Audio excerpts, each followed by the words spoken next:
It's been over 2 weeks since the Supreme Court overturned Roe v. Wade, and there's been violence, protests, political drama, but there's been one particular story that caught the nation's attention. It appeared in the Indianapolis Star newspaper back on July 1st. A horrifying ordeal involving a 10-year-old girl. Quote, Dr. Caitlin Bernard, an Indianapolis obstetrician gynecologist, took a call from a colleague, a child abuse doctor in Ohio. Hours after the Supreme Court action, the Buckeye State had outlawed any abortion after 6 weeks. Now, this doctor had a 10-year-old patient in the office who was 6 weeks and 3 days pregnant. Could Bernard help? This is a heinous story. 10-year-old girl was raped and was pregnant with her rapist's baby. There's nothing more despicable than that. And she was now unable to end her pregnancy in the state of Ohio. So according to the report, that's where Dr. Caitlin Bernard steps in. Since Indiana had yet to change their abortion laws, the girl could still end her pregnancy if she crossed state lines. Her doctor got in contact with Bernard, and the 10-year-old was apparently driven across state lines, and her pregnancy was ended by Bernard in Indiana. The story quickly took hold all across the globe. Headlines, home and abroad, highlighted the tragic situation occurring, and it wasn't long before it became the focus of cable news. It is hard to imagine anything more cruel, more disturbing than forcing a child, a 10-year-old still playing with fidget toys and tablets, to carry her father or her brother's child to term, or forcing her to travel across state lines for an abortion. And yet, here we are. Ohio has outlawed abortion after 6 weeks. So the child will now have to travel to Indiana to get the procedure.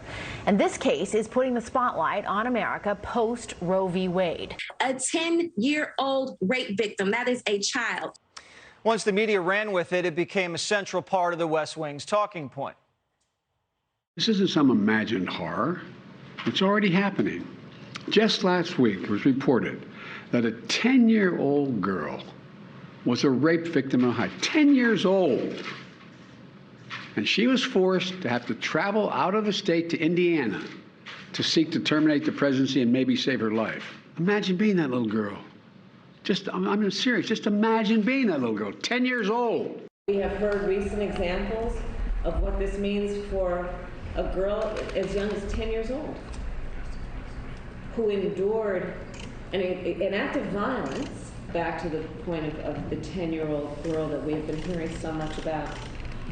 We have, I believe, 12 states in our country that right now will not even allow an exception in their ban on abortion, will not even allow an exception for rape or incest. The liberal media then shoved this story in the faces of pro-life Republican governors. The Indianapolis Star is reporting that a 10-year-old girl in Ohio, who was 6 weeks and 3 days pregnant, now has to travel across state lines to Indiana to receive an abortion. Will the state of South Dakota, going forward, force a 10-year-old in that very same situation to have a baby? What's incredible is that nobody's talking about the pervert, horrible, deranged individual that raped a 10-year-old. Should she have to have a child? Should she have to have that baby?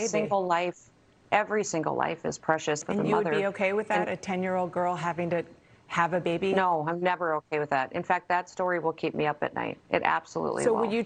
Obviously, this is a heartbreaking story. And Governor Noem touches on a pretty good point. Why isn't anybody talking about bringing the child rapist to justice?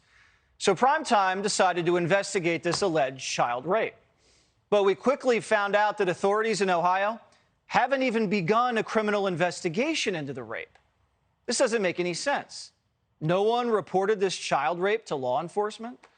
The Washington Post agreed with us and is digging into this too. Quote, under Ohio law, a physician, as mandated under Ohio Revised Code 2151-421, would be required to report any case of known or suspected physical, sexual, or emotional abuse or neglect of a child to their local child welfare or law enforcement agency.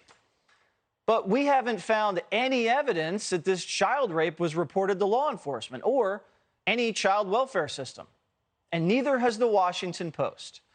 And Primetime called Ohio Governor Mike DeWine's office, and They couldn't find any evidence of investigation or charges being filed anywhere in their state. So we followed up with the state attorney general's office, and they too have yet to find any record on the matter. And we'll talk to the AG about this shortly. Then we called all of the abortion clinics in Ohio to see if they filed a police report about a 10-year-old being raped. None of the abortion providers in Ohio could provide any useful information. You would think the story of a sexual abuser roaming free, assaulting 10-year-olds would raise quite a few concerns in small-town Ohio, but no one seems to be doing anything about it. No one even knows anything about it.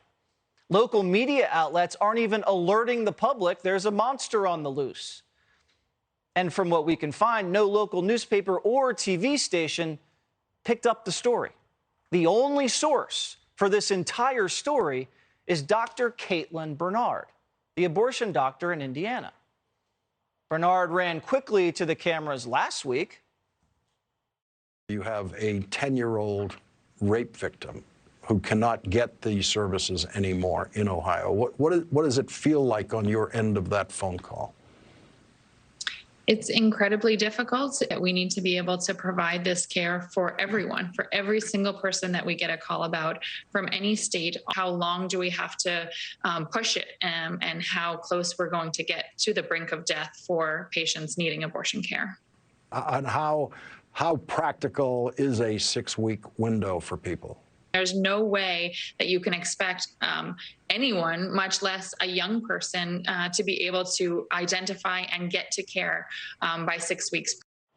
This is nothing new for Bernard. She's been kind of a press darling, never shied away from a story on abortion. Her quotes on the subject appearing in the New York Times, PBS, Politico over the last couple of years. But suddenly, Dr. Bernard doesn't want to talk to the press. We reached out to her for comment, and she told us, quote, "I have no information to share about this." And this isn't a partisan thing. The Washington Post also reached out to her for comment, and she said the exact same thing. She has nothing more to share.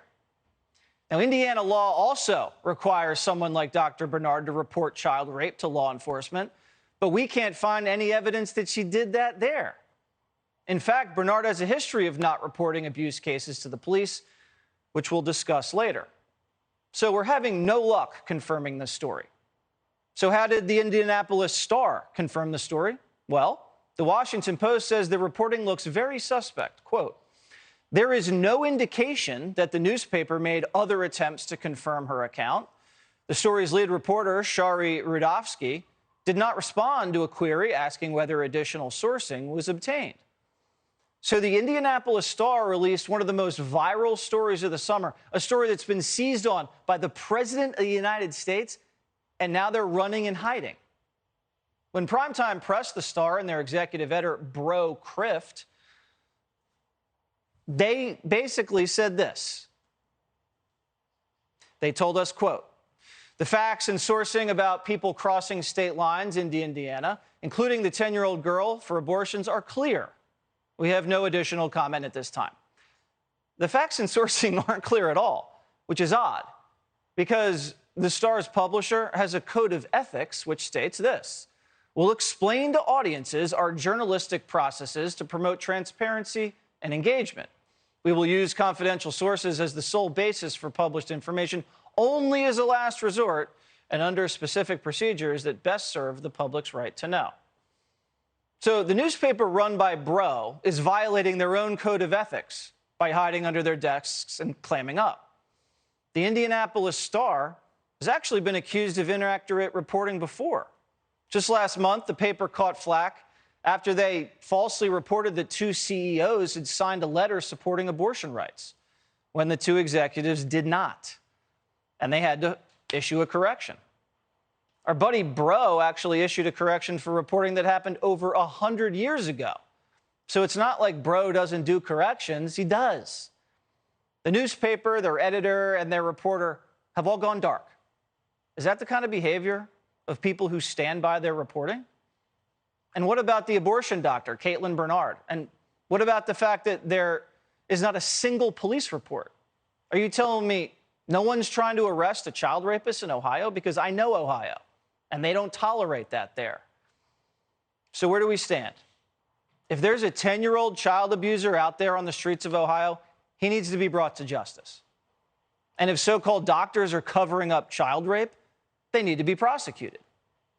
But if this horrific story isn't accurate, and the abortion doctor and the Indianapolis Star are misleading us, and the mainstream media and the President of the United States seizing on another hoax, then this is absolutely shameful and fits a pretty dangerous pattern of politically timed disinformation.